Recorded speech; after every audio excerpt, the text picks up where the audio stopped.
Good afternoon, Nova. Good afternoon, ma'am. Okay, Nova, can you tell me about yourself? I'm Nova Macapagal, ma'am. I'm 27 years old. I'm single mother. I have a one child. Okay, I have here a few questions for you to answer, Nova. So let's start. Why do you want to work as a maid? To support my education of my child, ma'am, Why you choose Malaysia when there is a lot of other country? because because it's a beautiful country and offer many job, ma'am. Okay, how are you qualified for this job? Housemaid, ma'am, You are qualified for this job because? because I'm honest, Okay, may I know what your educational level is? high school level, ma'am, What is your recent working experience? housemaid, ma'am. Have you worked abroad before? No, ma'am. Okay, do you have experience of taking care of baby? Yes, ma'am. How about elderly? Yes, ma'am. Okay, do you have any other special skills? Yes, ma'am. Are you willing to learn new skills? Yes, ma'am.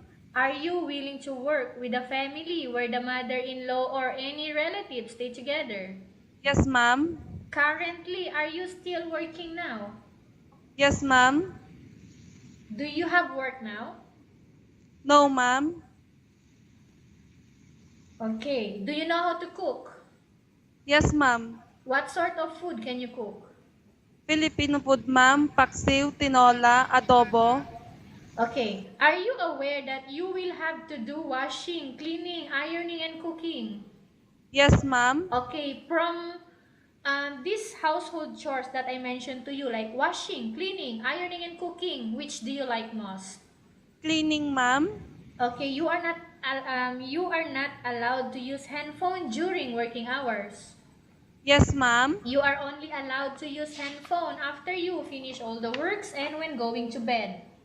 Yes, ma'am. You are strictly needed to surrender the handphone to your employer in the morning and your employer will return back to you once you're going to bed.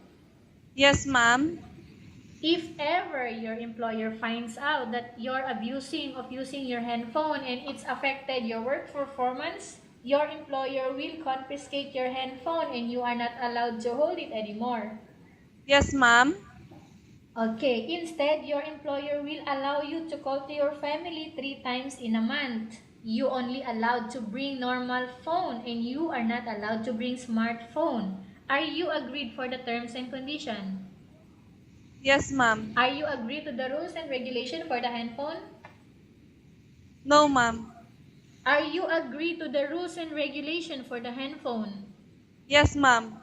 How many years is the contract as you agreed and understand? Two, 2 years, ma'am. Can you describe for me your ethics, your attitude? I'm Nova Macapagal, ma'am. I'm honest, kindly, polite, industrious. Okay. How can you assure to us that you will work hard in Malaysia?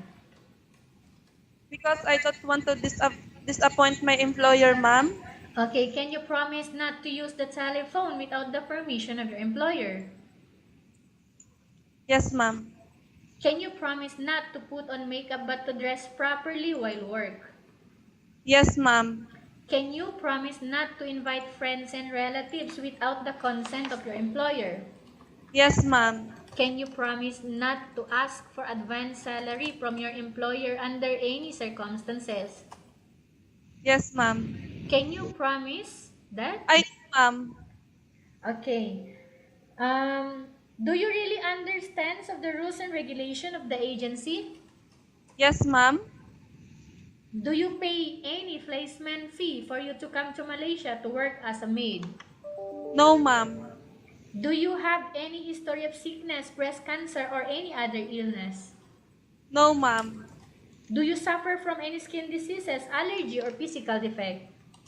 No, ma'am. Do you have any history of asthma? No, ma'am. Okay, do you smoke? No, ma'am. Have you undergone any operation? Yes, ma'am. Like? Oops, ma'am. Sis? Sis. Okay, Yes. when was that? What year? 2012, ma'am. 2012. Okay, are you medically fit or are you fit to work? Yes, ma'am. Are you in any medication right now? No, ma'am. Okay. Are you allergic with any food? No, ma'am. Are you preferred to eat the type of food taken by your employer? No, ma'am. Are you preferred to eat the type of Yes, food taken by your employer? yes, ma'am. Are you afraid of being left alone in the house? No, ma'am. Are you afraid of dogs or other pets? No, ma'am. Can you promise to work according to instruction from your employer? Yes, ma'am. Do you have any immediate family working in Malaysia, Nova?